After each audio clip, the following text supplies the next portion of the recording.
O que você estava falando em relação de realidade paralela é o que a gente chama de psicose. Quando a pessoa cria uma outra realidade em que a maioria não vive aquela realidade e ele passa a acreditar piamente naquilo, isso é o que a gente chama de delírio.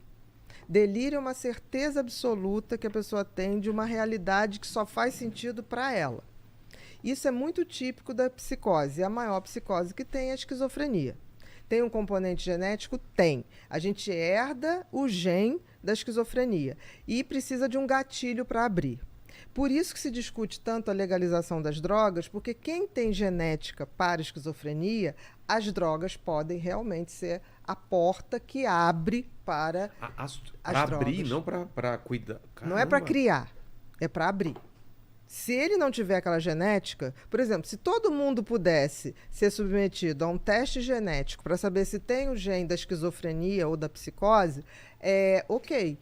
A pessoa podia ir lá, não, eu não tenho, ok, eu Mas posso... não se sabe ainda qual é esse...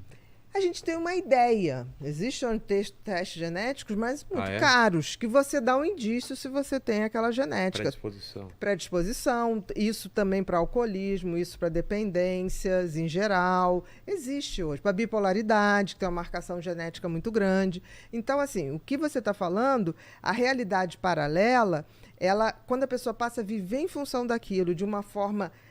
sofrida, isso é uma psicose. Entendi. Agora, quando a gente imagina que essa realidade que a gente está vivendo é uma realidade de manipulação e que, de repente, a gente quer viver outra realidade, não. Quando a gente tem essa percepção de que existe uma massa e que a gente não quer fazer parte disso, isso é pelo contrário, você está despertando a tua consciência.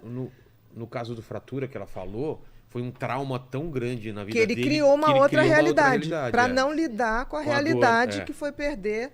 O trauma isso acontece mesmo? Pode acontecer. Mas aí a pessoa tem que ter a genética para a esquizofrenia. Que foi o que aconteceu com ele, pelo que vocês estão falando. Porque, assim, aquilo foi o gatilho. Aquele trauma foi o gatilho. Ilha do Medo também tem isso, né? Do Leonardo DiCaprio. Aliás, filmaço, hein?